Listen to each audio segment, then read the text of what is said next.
Good morning and welcome to my Lift the Lid on research funding. Name is Kate Barnard and I'm from Whatbox. I'm a consultant and I am having run the largest global industry academic network for Rolls-Royce and been published by Elsevier. I bring together decades of engineering experience combined with the skills of running large partnerships. I can understand how difficult it is to see where the money is and how you achieve your research ambitions. So I've launched Lift Up, a unique digital platform that brings together all the research funding in the UK so you can achieve more funding with less time. We want the UK to become the science superpower and reach their target of 2.54% GDP annual investment into the research and development. So welcome to those for the replay and hello to the four of you here today. I have got some slides and I do this on a different topic a week. So welcome to today's Lift the Lid on research funding, and keep your video on and keep it on mute, but please burst in with conversation. It will be great to hear you, and keep questions out of the chat and just live and interrupt. So there we go. Again, the Lift Up programme, how it got its name is the Learn, Investigate, Find, Transform. And today we're going to look at how you measure the impact of research funding from a couple of perspectives and then have some questions and answers, but it can all intermingle as one. So the first perspective we're going to look at is that of the academic and the university and what that is going to be. So I don't know how many of you on here have heard of the REF. Michael's got a quiet grin. You feel free to pass some thoughts and what it is, explain for the others. Well, heard of, I smiled. I think I'm one of the people who read every single one of the case studies in electronics and computer science. Yes, you and Steve Harris and Mark. Indeed. So this originally, the first one, was it 2014 or there was one before that, I think? It was 2001, 2007 or 8. There was a 96 as well, but I didn't read the 96. So this was to help the pull through of research from coming out of the universities and how it looked in commercialization form.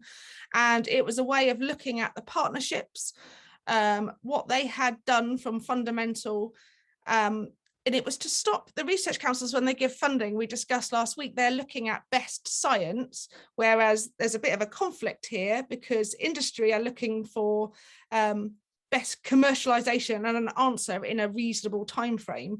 So this was to try and close this gap. And then each company, the universities did their best to try and link with the companies and prove it. Sometimes a bit of a mismatch maybe in what the universities felt it had achieved commercially and what the industry felt the benefits were. Would that be fair, Michael? Yeah. It's a bit complex. Yeah, it is complex. And Anne Dowling picks up on this in 2015. So this was the 2014 REF. There is another one, as Michael said, he's just read them, that published May 13th, I think next year it will be. So everyone's waiting. And it also, the output of this not only ranks the universities, but it also has a real direct link into the amount of money they get for their funding. So it's really important for them. And any academic that receives research funding, I believe, has to do what they call a REF return to state, what impact they've had. So this was, Anne Dowling put this in her report in 2015, and she did a word cloud of the highest number of citations of each company throughout it. So Rolls-Royce was very high in there, Airbus, BAE Systems, Siemens. I'm sure you're in there somewhere, Michael, as well. And so it's just to try and give some kudos, I think, back to industry that the work was coming through. But again, it is another one of those metrics. So it'll be interesting to see this time round how it's moved on and what the benefits of it are and what changes there are in the case studies that they've submitted. And I should add, actually, it takes them a good 2 years, maybe 3 years to put these case studies together. So they submitted them, probably about 18 months ago, I guess. So there's almost a 2-year review window as well. So, this, Ian, let's put him. So the other way of looking at impact in the academics is how many times their articles are used. They get peer reviewed by other academics. So not quite a self-fulfilling I've forgotten the word now, prophecy, but it's like with like again, and the people that use it tend to be those already in the know. So, hi Ian. Hi, sorry, it was That's okay. Called me on Teams and I've just finished the meeting, so I was a bit late. That's okay.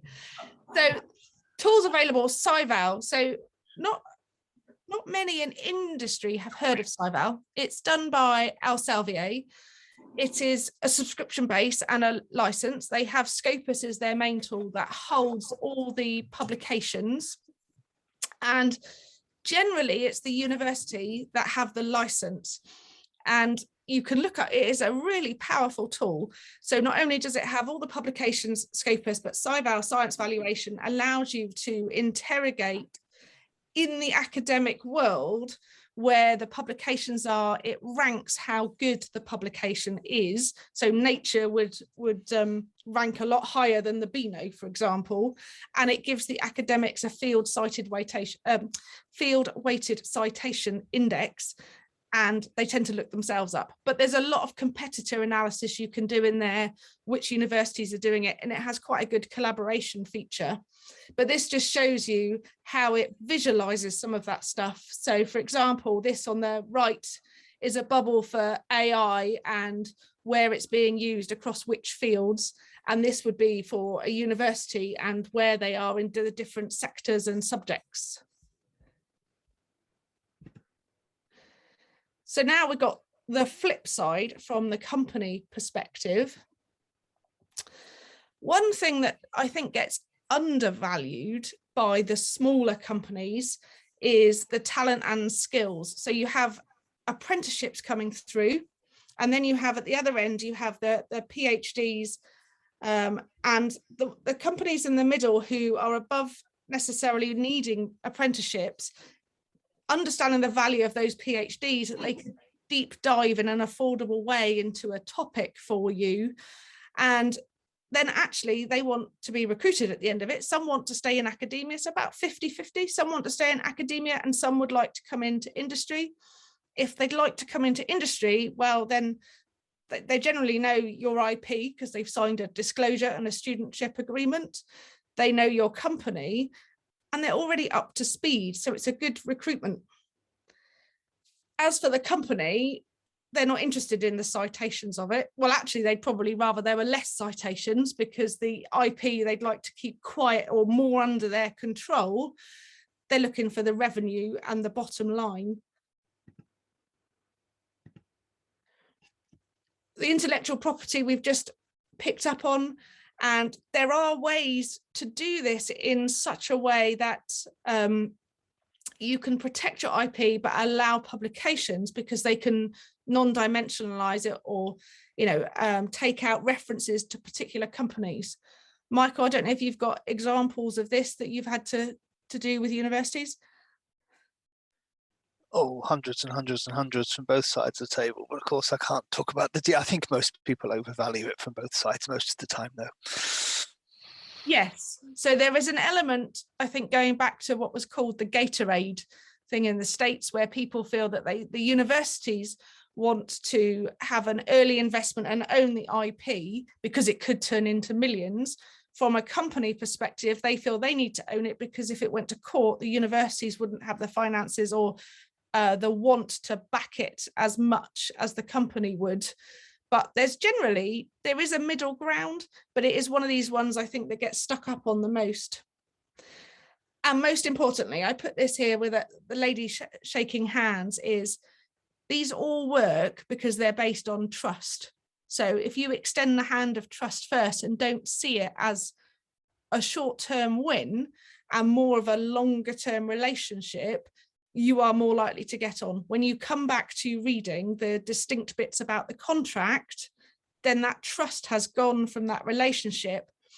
but actually just recognizing that for you both to win, the answers aren't the same, and that there is some way that you can reach that area to do that. So I wanted to spend some time just going through a Q&A. I've got a whiteboard I can put up that we could scribble some stuff if anyone's got any examples of things. Gian, you're in the fintech, you're fraud, isn't it, for finance? You're on mute still, Gian. Sorry, examples of? Examples of working with universities, or any issues you have about the metrics and that of how they're used to measure. Yeah, we've worked with Bedfordshire University, which was successful. They developed a prototype for us.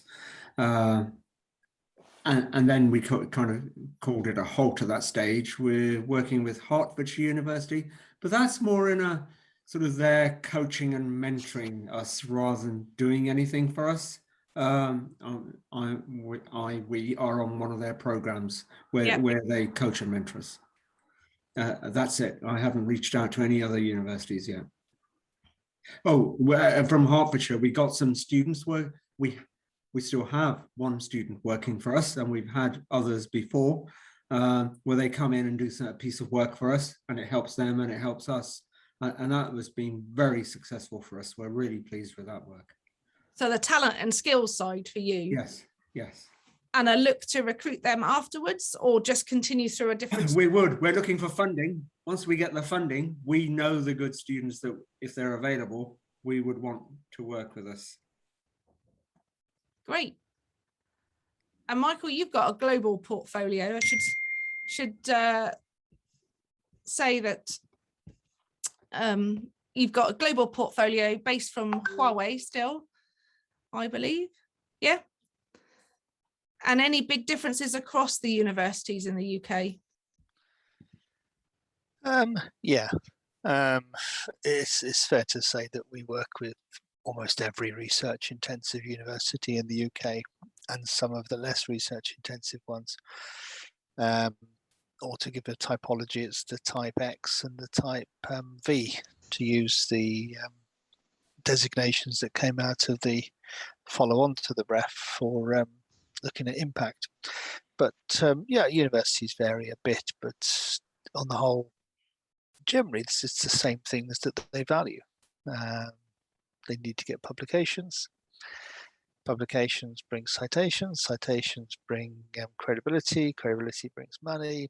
It's a happy circle. But somewhere on the line, we need to learn as well, so we can continue to improve ourselves. And that's one of the reasons why we fund research in the first place, and lots of it. Can I make a suggestion, Michael? I'd appreciate your view. Why does it take so long to get a place? Like, you know, I've done it once. It's interminable, the discussions you have before you get an agreement, right? Now, I acknowledge you've got trust building factors, but, you know, once the agreement's in place, it's tickety-boo, but it's just, you have to be patient, very patient. Is that the norm, or, you know, does it vary? It varies. I've thought about this many times, Errol, in the past 20 years of doing a job like this. And the quickest I've gone from an inquiry to a signed agreement is about 7 hours. Blimey, that was good. It's got plenty of scope to be beaten. Plenty. You shrink wrap as the territory for that. But when you've got actually a complex situation where, from the university's point of view, they're essentially selling something that doesn't exist, and they're not quite sure what it's going to look like, because that's the nature of research. I found that actually more time is spent discussing the statement of work than is spent discussing the legal parts. I would like to say, Kate, that there is in the York and Leeds universities, there's a similar group, probably to the one you've already announced, called PAPI. And PAPI are the University Innovation startup programs, etc. And they work well with us on a collaboration where we work together to see what availabilities are in their universities, their startups or whatever. So, you know, if we look at it as an overall perspective, they have the ideal opportunities of getting the support and the grants. Obviously, the European ones have sort of dissipated now. We've come out of the EU a little bit and they've stopped helping. So they're relying on the UK now to help and support on it. So yeah, we have a great collaboration with the York and Leeds universities on the PAPI programs. Yeah. I would disagree about the EU. We've changed the way we are involved in it and how we fund it, but the opportunities are all still there. I can see Michael's nodding again on that. I think they're still there.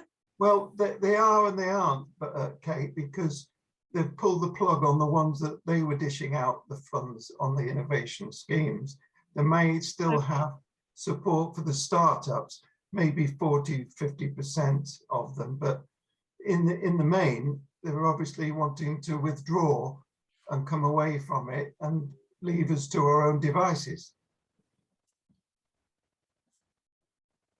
That's what we've found anyway. Yeah, okay. Anyone else, any thoughts? I know Errol and I have had some discussions with some universities and they go in high, pitch high, don't they, for the IP, but especially over the smaller companies, because they don't employ somebody full time to do this sort of role like the bigger companies do. And I think you have to really know what you want and to know that actually it's all right to push back and that it will take time. I mean, you know, I can think of one discussion. I'll keep it, you know, won't name anyone. But when we were quite frank about what we weren't doing, kind of it knocked the stuffing out of the conversation, right? If we just put on a bold front and said, oh yeah, we'll have this for you in a year, we'd probably be signed up now and it would be drifting along going nowhere and they'd be happy, right? You know? Yeah. Yeah, it's just as important to say what you don't want, because sometimes that's in the negotiation, that's the bit they do want. And if you say it out loud, then you can both have your win. Mm.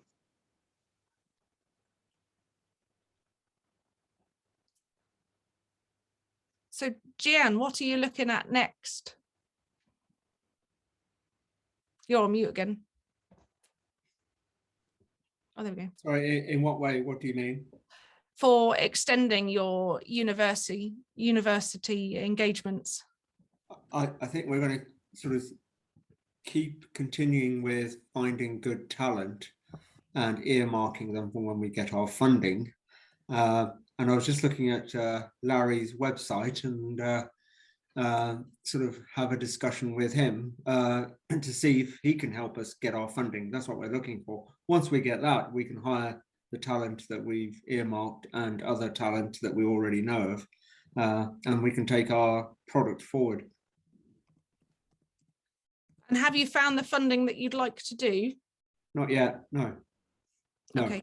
We're sort of talking to investors at the moment, and we're looking for our funding, and we know it's not going to be a quick process. So you mean private investment funding as opposed to a research grant? Both. We'll look at both. And how old is the company, I ask? The company has been going in different forms for 2.5 years. In its current form, it was registered in January, but working on the same thing. Okay.